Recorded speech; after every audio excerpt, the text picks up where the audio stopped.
The trucking industry is sounding the alarm on wasteful spending and broken policies. And one trucker is taking his fight straight to Elon Musk, Vivek Ramaswamy, and DOGE. Gord Magill, he's a career truck driver and author of the Autonomous Truckers Substack. And he joins us now to break down his powerful open letter on the Blaze.com and what needs to change to fix America's trucking system. So, Gord, thanks so much for joining us. Can you give us a quick overview of just some of the major issues right now in the trucking industry?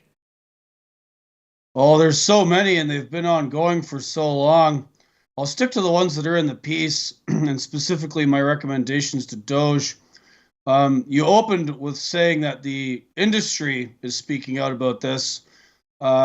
I'd say I'm a bit more of a dissident voice in that because the industry, writ large, has become very dependent on the government for money in something I refer to as a stealth corporate welfare scam that sort of advertises itself as a jobs program. They've been complaining about a shortage of truck drivers for decades now, and that shortage is completely and utterly manufactured, does not exist.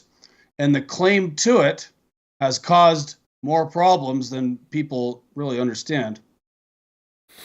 Unbelievable. There's so many interesting things in this letter, which I encourage people to go read at the Blaze. Can you talk a little bit about what you call modern day slavery and its relationship to what's going on? Right. So America and, the sort of West writ large has got a problem with sort of illegal immigration and various flavors of migrants. The United States and Canada are no different. And many of those people have got into the trucking industry, sometimes involuntarily. There was a major sort of indentured servitude scam identified in one of Canada's major newspapers about 5 years ago, where truck drivers, peasants actually from India, were brought to Canada, claimed to be truck drivers, but they weren't, sent to a sort of two-bit truck training school, given licenses without having any comprehensive understanding of the English language or even how to drive, and then sent out over the Rocky Mountains and over to the eastern side of the continent. This sort of practice is replicated in the United States. Sometimes it's legal with the use of, I believe they're called EB3 visas, but there are some operators out there who are really blatant about this, and they bring migrants here, be it from Eastern Europe, Central America, parts of Asia, and no work visa, no license, no understanding of English, and they just throw them in trucks and send them down the road. It's one of these trends that's like anecdotal. You can sort of see it. There's news articles about it here and there, but no one's actually dove deep into the issue to try and understand how widespread this problem is. And as I said in the letter, that's sort of downstream of the sort of like, woke ideology where we're not allowed to criticize immigration policies. We're not allowed to criticize anyone based on where they're from. And then sometimes those people get abused for commercial purposes. So we know there are government inefficiencies absolutely everywhere. So what do you want to see DOGE do with this in particular? Well, I would like to see DOGE look to cut the fat out of all of this money that goes into CDL mills, which is sort of our vernacular for truck driving schools. There's nearly 10 million people in America who already have a CDL. There's only about 3 million trucking jobs between long haul and running local. The industry needs to ask itself why it goes through so many people. Soon to be unemployed Secretary of Transportation Pete Buttigieg knows this. He has confirmed that at least 300,000 truck drivers quit every year. There's statistics showing that 450,000 new CDLs are issued every single year in America. Nobody ever seems to ask where they're going or why.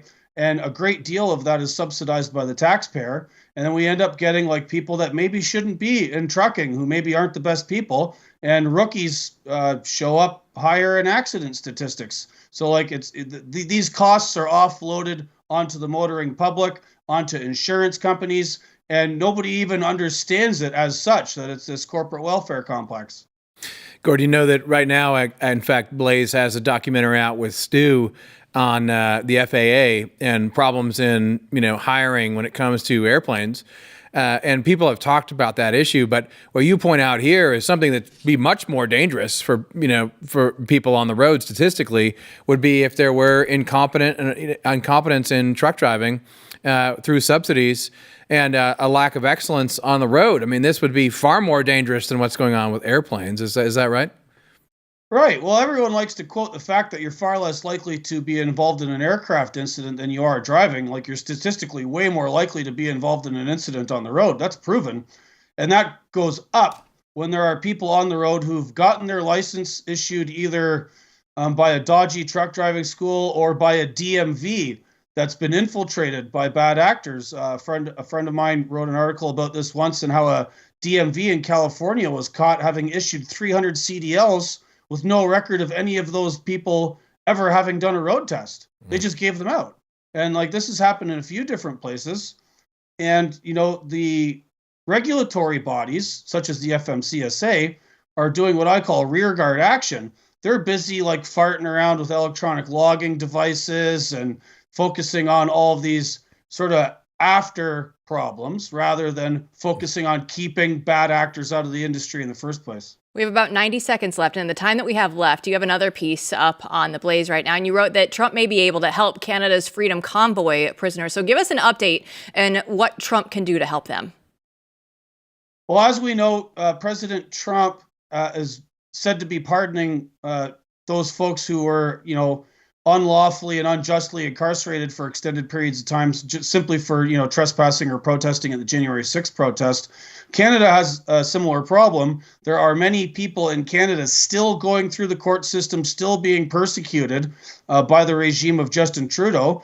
Two gentlemen in particular who've been in prison now for almost 3 years on politically trumped up charges, Crown prosecution that was malicious, and a judge who kind of worked fast and loose in order to keep those guys in jail longer than they should have been there. And I believe President Trump should be able to show Justin Trudeau that he has to clean up his own mess if he wants to continue working with America.